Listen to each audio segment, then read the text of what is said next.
मराठा आरक्षणावरून लातूरमध्ये छावा संघटना आक्रमक झाली। मराठा आरक्षणाचे विधेयक विधिमंडळामध्ये एकमताने मंजूर झालं, मात्र त्याला लातूरमध्ये छावा संघटनेने विरोध केला। तसंच मराठा समाजासाठी सरकारने काढलेल्या अध्यादेशाची होळी करण्यात आली।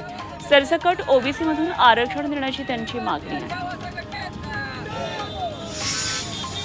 सोलापूरमध्ये पुन्हा एकदा मराठा समाज आक्रमक झाला। विशेष अधिवेशनात मराठ्यांची फसवणूक झाल्याचा आरोप करत गाजर दाखवत सरकारचा निषेध करण्यात आला। शहरातल्या छत्रपती शिवाजी महाराज चौकामध्ये हे आंदोलन झालं। मराठा आरक्षण विधेयक घोषणेनंतर शिंदे गटाकडून जोरदार जल्लोष झाला। यामध्ये शिंदे गटाचे आमदार भरत गोगावलेंचा एक व्हिडिओ व्हायरल झालाय। असा जल्लोष करा की उद्धव ठाकरेंना कांठळ्या बसायला पाहिजेत असं फोनवर बोलताना गोगावले दिसले।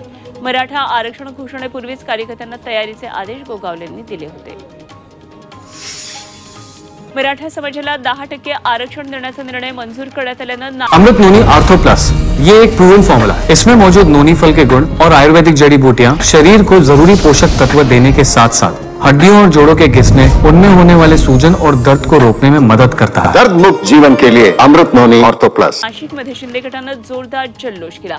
शिवसेना कार्यालयाबाहेर शिवसेना पदाधिकारी आणि कार्यकर्त्यांनी डान्स करत फटाके फोडून आपला आनंद साजरा केला।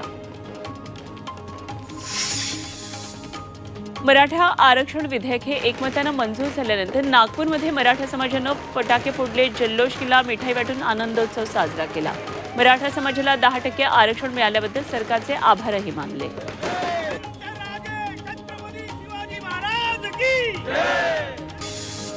भाजप मनसे युती होणार का याची चर्चा आता पुन्हा एकदा सुरू झाली आहे, कारण मनसे नेते काल थेट भाजपच्या कार्यक्रमामध्ये सहभागी झालेले पाहायला मिळाले। मनसेचे बाळा नांदगावकर, नितीन सरदेसाई, धन्यवाद देवेंद्रजी या भाजपच्या कार्यक्रमामध्ये उपस्थित होते। सोमवारीच आशिष शिलार यांनी राज ठाकरे यांची त्यांच्या घरी जाऊन भेट घेतली होती। त्यानंतर मनसे नेते काल थेट फडणवीसांच्या कार्यक्रमाला उपस्थित राहिले।